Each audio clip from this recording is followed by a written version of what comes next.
Hello, my dear subscribers. I have some important news to share with you today. If you haven't seen my last video, I want to let you know that my old channel, Strange Stories, has been discontinued. This has happened because Google has disabled my AdSense account without any reason or warning. I was devastated to lose the channel that I've been working on for so long, but I didn't let it stop me. Instead, I created a new channel called Fascinating Stories. Fascinating Stories is all about the same topic as Strange Stories, near-death experiences. It features the same amazing testimonies sent from viewers like you, and I'm really excited about the new content that I'm creating. So if you love hearing about these incredible stories and want to keep following me on this journey, please subscribe to Fascinating Stories and hit the notification bell so you won't miss a thing. It would mean the world to me to have your support on this new channel. Thank you so much for listening. I hope to see you on my new channel soon.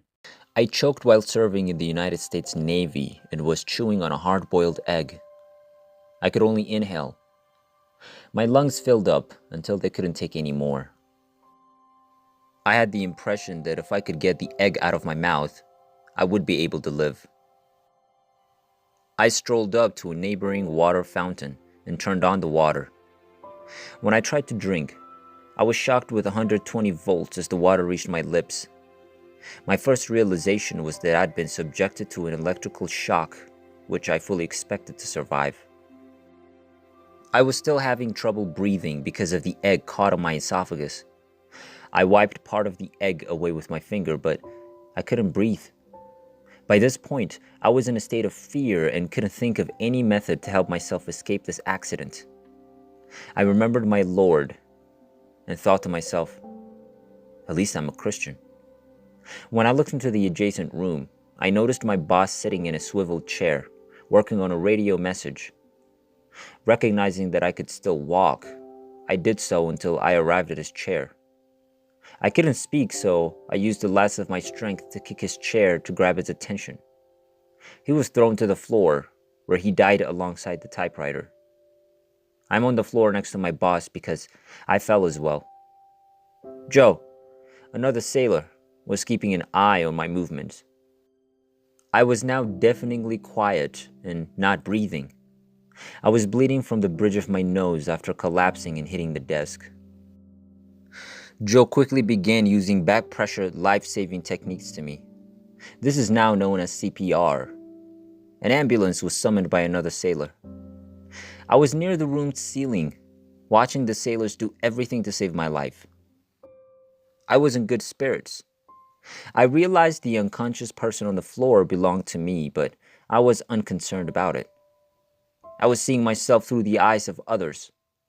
This time, there was no opposite reflection when I looked in the mirror. I was feeling terrific and energetic, and I quickly lost interest in seeing the sailors work with my body. I was in spirit form, but I felt just as alive as I had before. I believe I expected to die, but everything was so fresh to me. I was adjusting to my new life quickly and without any care for anything.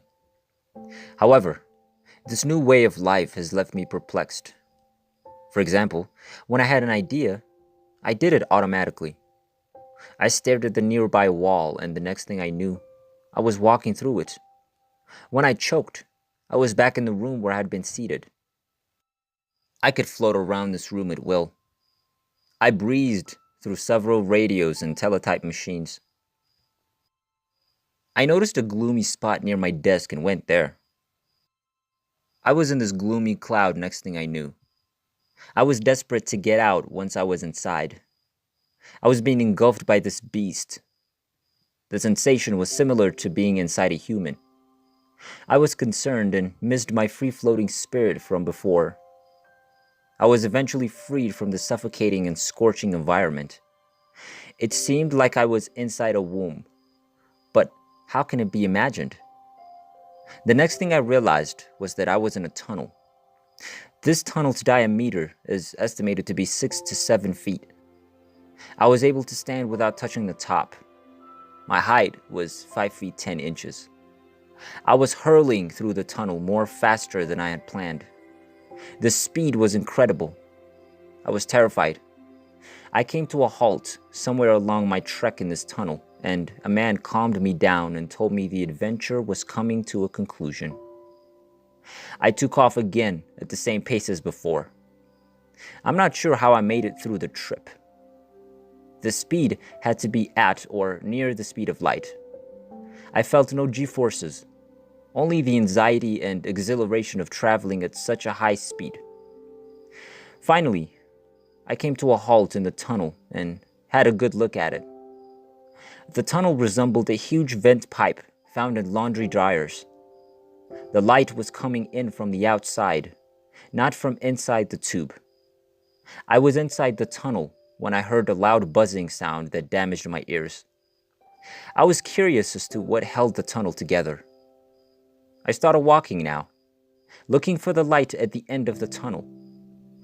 I was in a much broader region now, surrounded by white mist and daylight. My anxieties of the tunnel were allayed by the light I was seeing. I heard people's voices just outside this place. The voices urged me to pass through the white mist.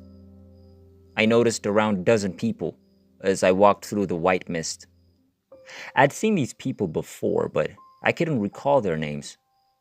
One fellow advised me not to be concerned about my inability to recall names. Someone soon arrived to get me.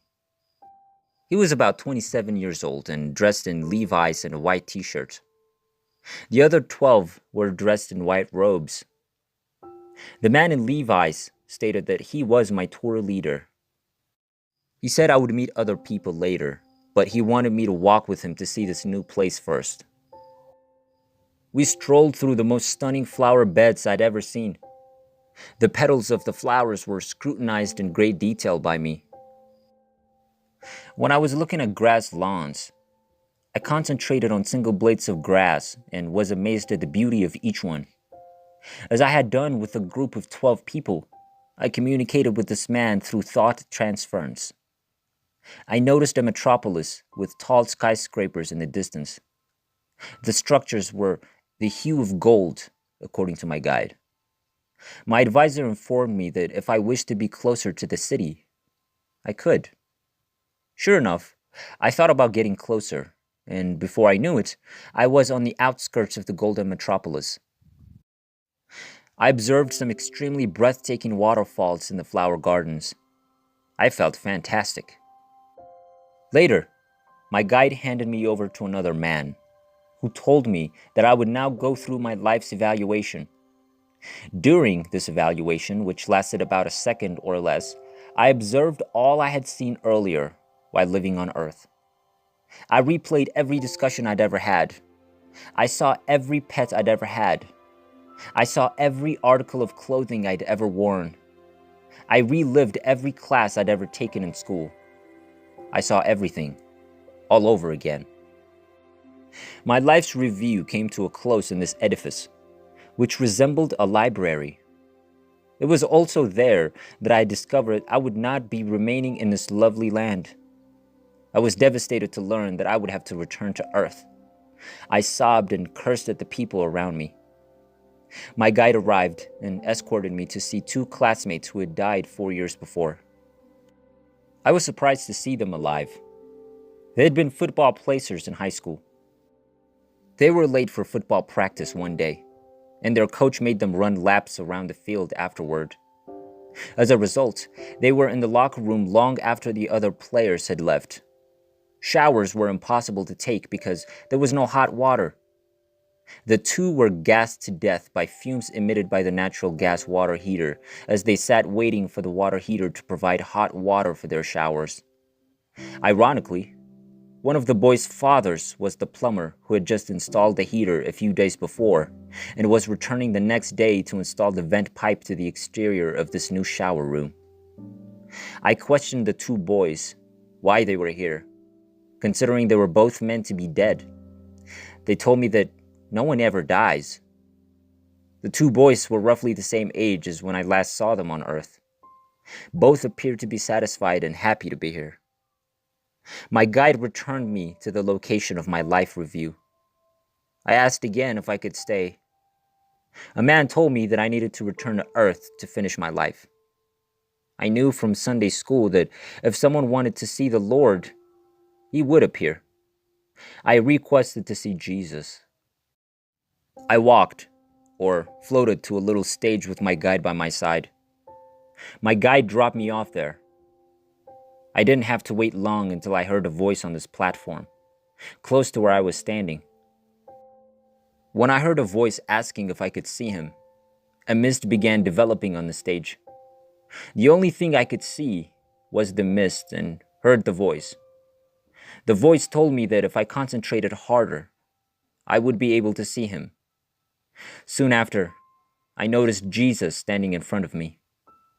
He inquired as to what I expected from him. I informed him that I'd discovered I'd have to return to Earth and that I didn't want to leave this lovely world.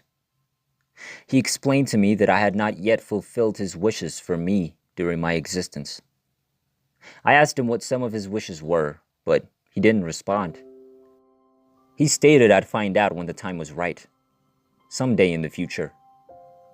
He inquired about additional things he might do for me. Because I was in the U.S. Navy at the time, I requested that he transfer me to the state of Tennessee.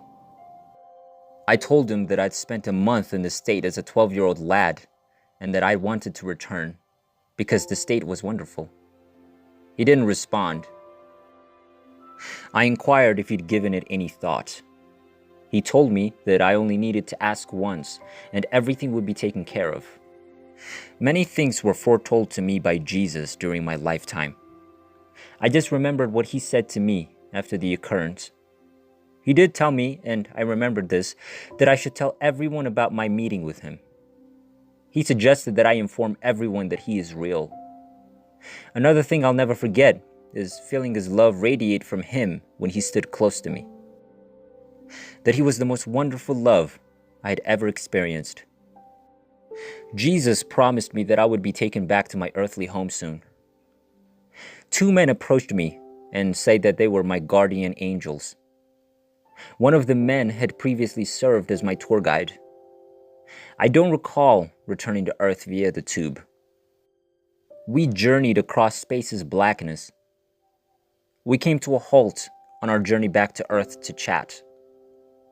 One of my guardian angels told me that one day I would meet a lady who would become a dear friend of mine. I was told that I wouldn't be able to meet her right away because she was still a little girl. It was 1957. I've been looking for her ever since, and I believe I've located her. However, she lives in Australia. I awoke in the hospital, sitting on an examination table. I inquired of the 3 doctors whether I had been given any drug that would make me believe I had died and gone to heaven. They declined. Well, I just returned from heaven, I explained. 2 physicians left right away, and the remaining 3rd doctor said he didn't know what to think.